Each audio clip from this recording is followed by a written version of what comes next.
నమస్తే, welcome to NTV business bulletin. Business bulletin లో ముందుగా లేటెస్ట్ డెవలప్మెంట్స్ ని చూద్దాం. విశాఖ వేదికగా జరుగుతున్న భారత పరిశ్రమల సమాఖ్య భాగస్వామ్య సదస్సు భారీగా విజయవంతమవుతోందని ఆంధ్రప్రదేశ్ ప్రభుత్వం ప్రకటించింది. 2 రోజుల్లో భారీ ఎత్తున ఎంఓయూలు కుదుర్చుకున్నట్లు తెలిపింది. జాతీయ అంతర్జాతీయ సంస్థలతో కీలక ఒప్పందాలు చేసుకున్నట్లు వెల్లడించింది. ఆ వివరాల్లోకి వెళ్తే, సమ్మిట్ లో అంచనాలకు మించి అవగాహన ఒప్పందాలు కుదుర్చుకునేందుకు పరిశ్రమలు తరలివచ్చాయి. 400 ఎంఓయూల ద్వారా 11,91,972 కోట్ల రూపాయల పెట్టుబడులు రానున్నాయి. దీంతో 13,32,445 ఉద్యోగాలు అందుబాటులోకి వస్తాయి. సదస్సు తొలి రోజు అంటే 14వ తేదీన 8.26 లక్షల కోట్ల రూపాయల విలువైన పెట్టుబడులు వచ్చాయి. వీటి ద్వారా 12 లక్షలకు పైగా కొలువులు దొరుకుతాయి. సీఎం చంద్రబాబు సమక్షంలో 41 ఎంఓయూలపై సంతకాలు జరిగాయి. ఫలితంగా 3.5 లక్షల కోట్ల పెట్టుబడులు, 4 లక్షలకు పైగా ఉద్యోగాలు లభిస్తాయి. మంత్రుల సమక్షంలో జరిగిన 324 ఒప్పందాల ద్వారా 4,76,482 కోట్ల పెట్టుబడులు వెల్లువెత్తుతున్నాయి. గత ఏడాది అక్టోబర్తో పోలిస్తే ఏడాది అక్టోబర్లో రత్నాలు, ఆభరణాల స్థూల ఎగుమతులు 30% పైగా తగ్గాయి. ప్రపంచంలోని ప్రధాన మార్కెట్ల నుంచి ఆర్డర్లు పడిపోయాయి. ఈ మేరకు gems and jewellery export promotion council విడుదల చేసిన గణాంకాలను ఇప్పుడు పరిశీలిద్దాం. పోయినేడాది అక్టోబర్లో రత్నాలు, ఆభరణాల స్థూల ఎగుమతుల విలువ $3,122.52 మిలియన్ కాగా, ఈ ఏడాది అక్టోబర్లో 2,168.05 మిలియన్ తగ్గాయి. కట్ అండ్ పాలిష్డ్ డైమండ్ల ఎక్స్పోర్ట్లు 27% మైనస్ అయ్యాయి. తద్వారా $1,025.99 మిలియన్ డౌన్ అయ్యాయి. ల్యాబ్లో తయారు చేసే పాలిష్డ్ డైమండ్ల పరిస్థితి ఇలాగే ఉంది.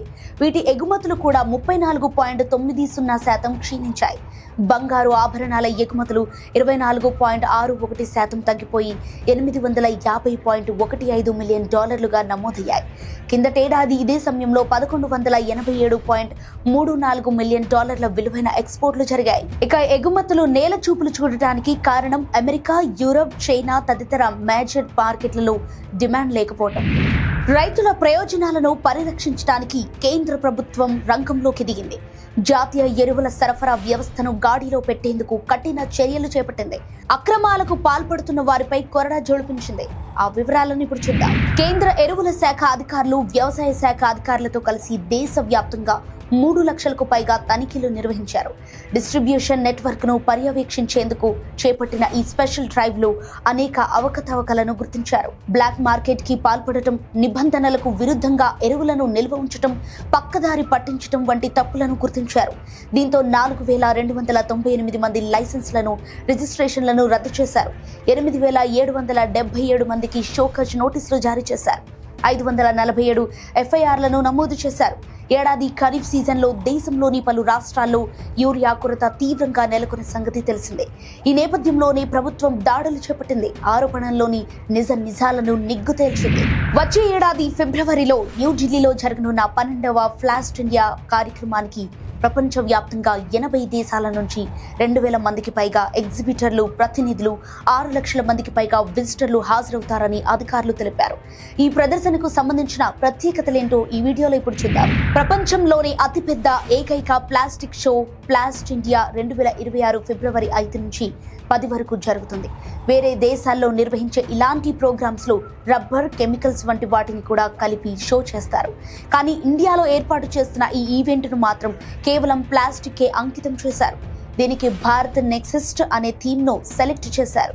మన దేశంలో ప్లాస్టిక్స్ పరిశ్రమ ఏటా 12 నుంచి 13% విస్తరిస్తున్న నేపథ్యంలో 3 వ్యూహాత్మక కార్యక్రమాలతో ముందుకు పోవాలని నిర్ణయించారు.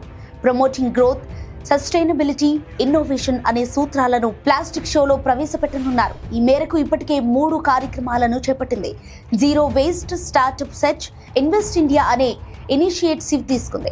ఇన్వెస్ట్ ఇండియా పార్ట్నర్షిప్ ద్వారా ప్లాస్టిక్ ప్రాసెసింగ్ రంగంలో 1,00,000 కోట్ల పెట్టుబడులు సేకరించాలని లక్ష్యంగా పెట్టుకుంది. ప్రాబ్లం అనేది ప్లాస్టిక్ లో లేదని, ఆ పదార్థాల నిర్వహణలో ఉందనే సందేశాన్ని ఈ ప్రదర్శన ద్వారా ప్రపంచానికి చాటనున్నారు.